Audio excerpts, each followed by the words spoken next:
daily deep dive into everything Utah Jazz. It's time! All season long and even in the off season. It's Jazz Daily with JJ and Alex on your exclusive home of Utah Jazz basketball. 97.5, the KSL Sports Zone.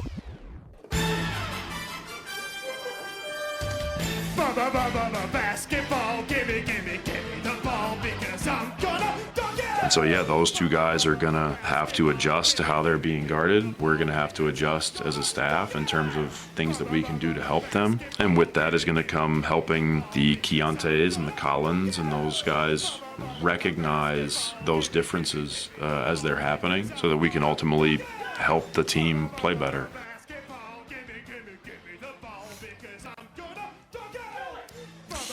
Welcome back. It, of course, is one of our favorite segments. It's our Jazz Daily segment. Although we've had enough discussion, JJ and I yelling at each other about the Jazz and the future of what it looks like.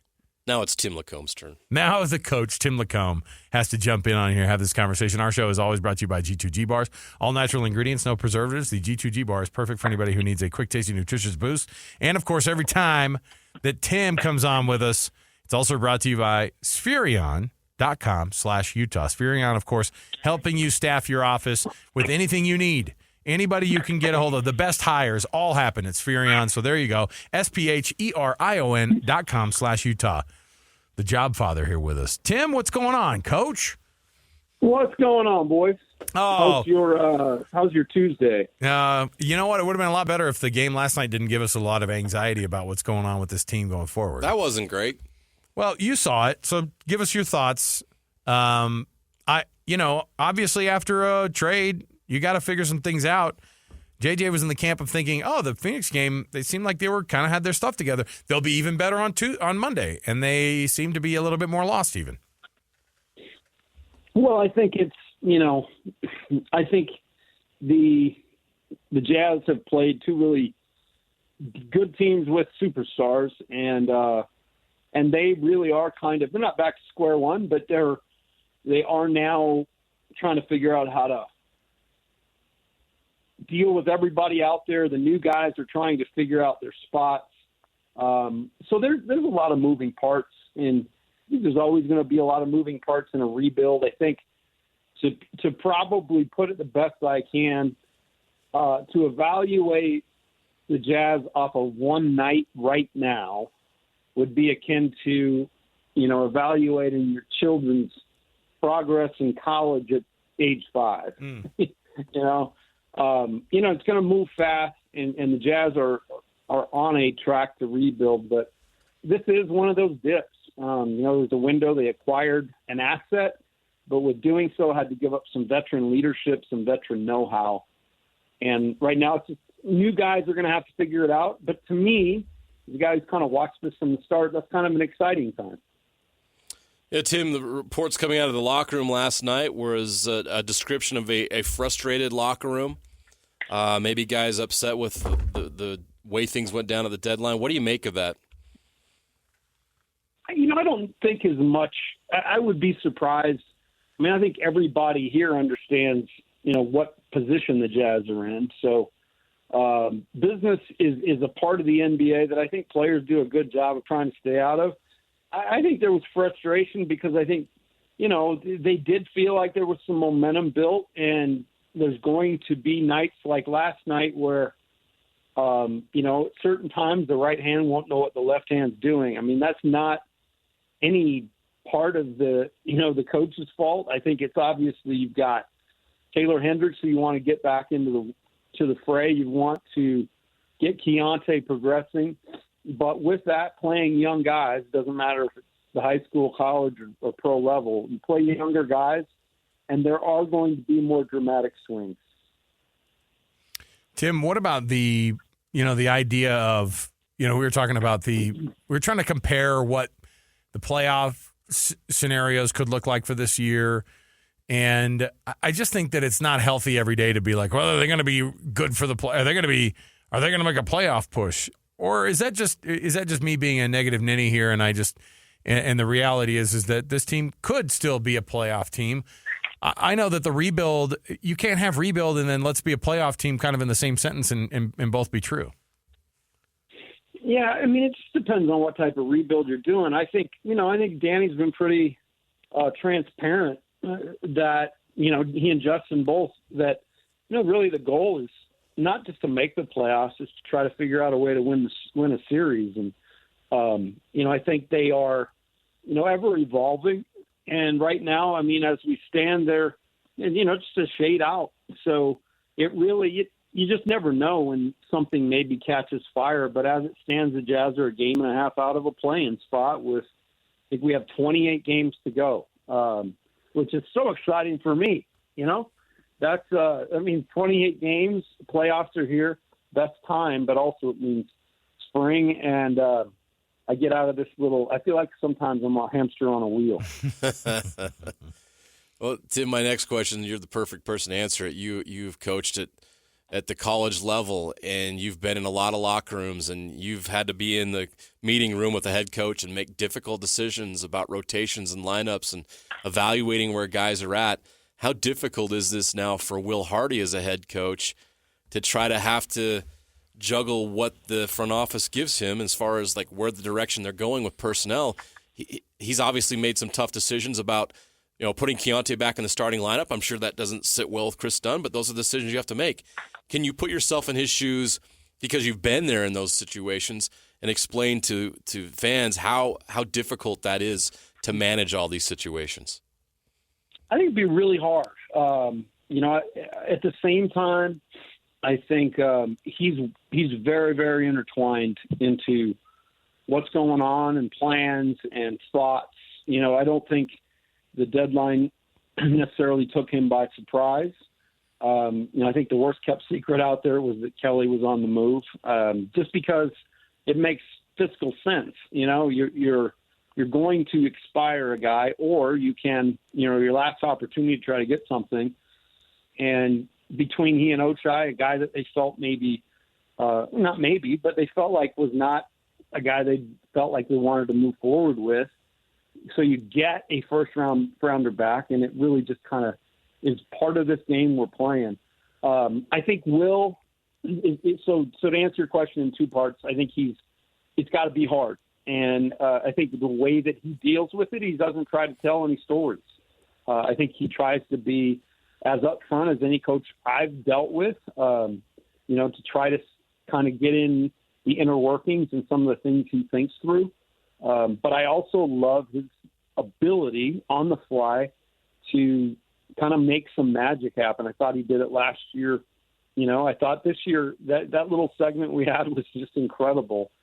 From where it started early in the year. So I don't envy him, but at the same time, I think if you're going to have a guy doing it, he's probably the best guy I've seen at managing both the basketball and the people side.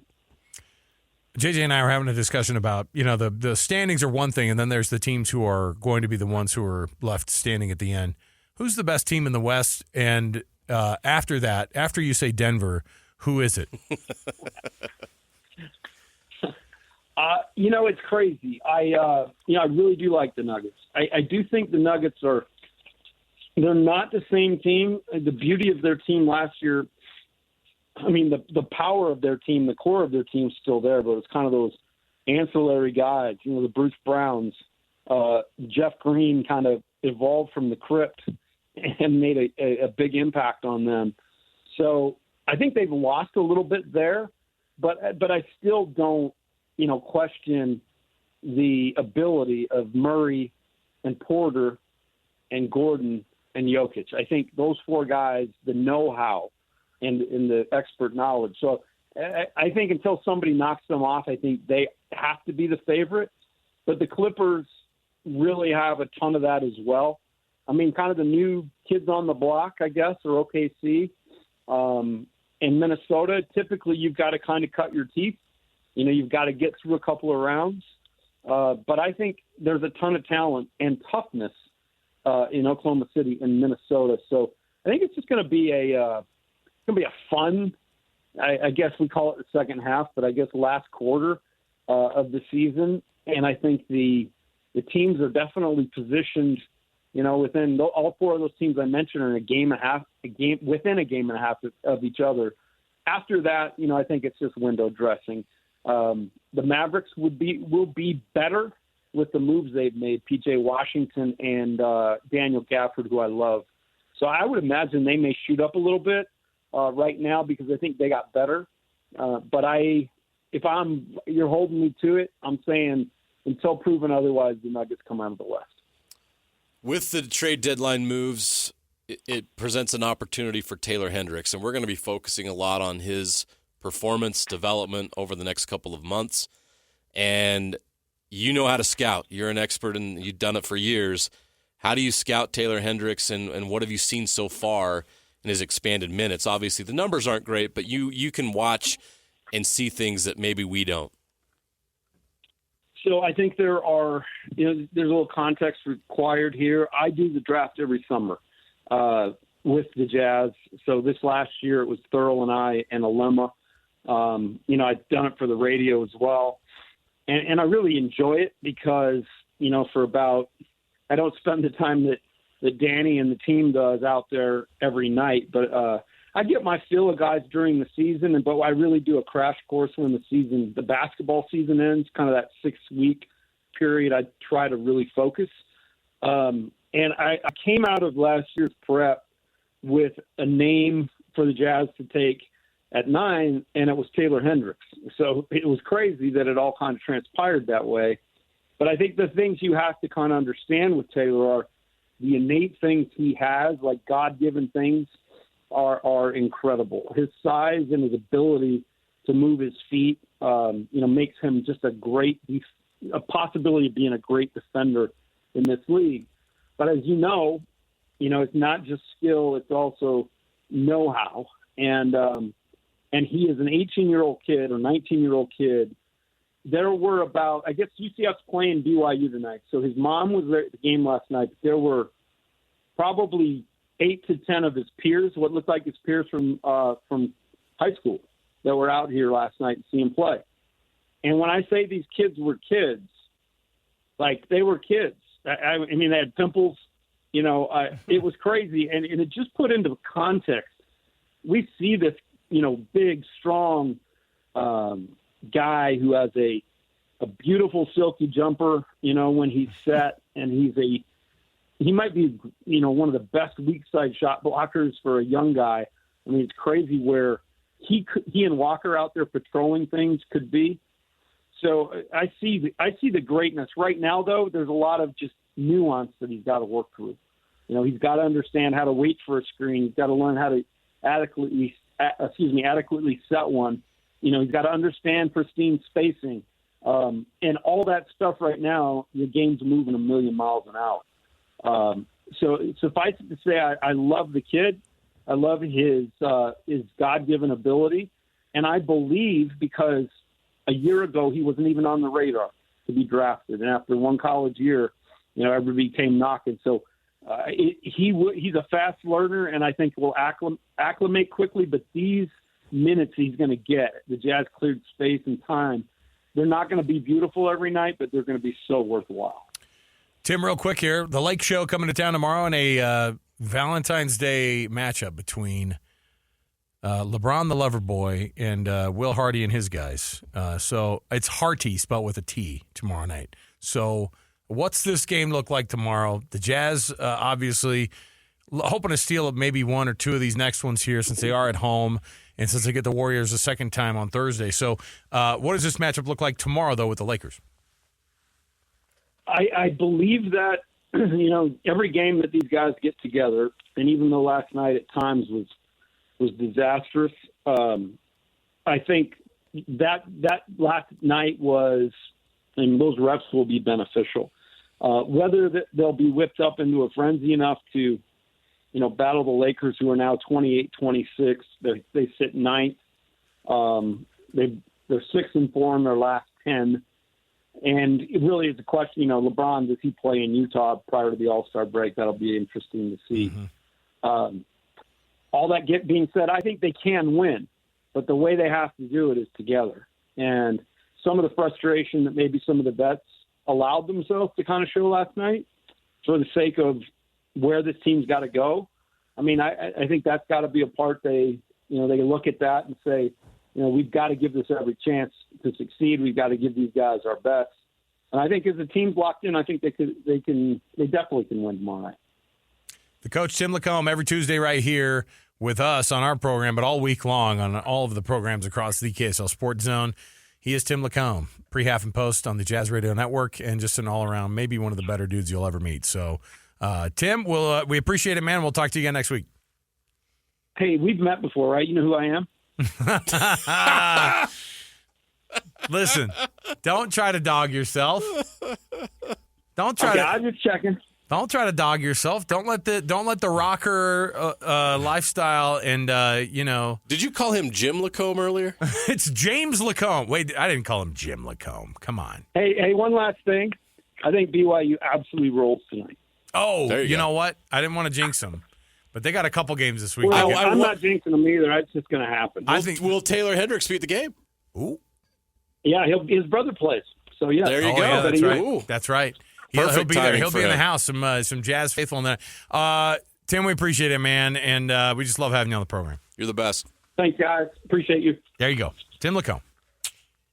Spherion.com/Utah. We will come back. More to go around the corner. 97.5 the KSL Sports Zone.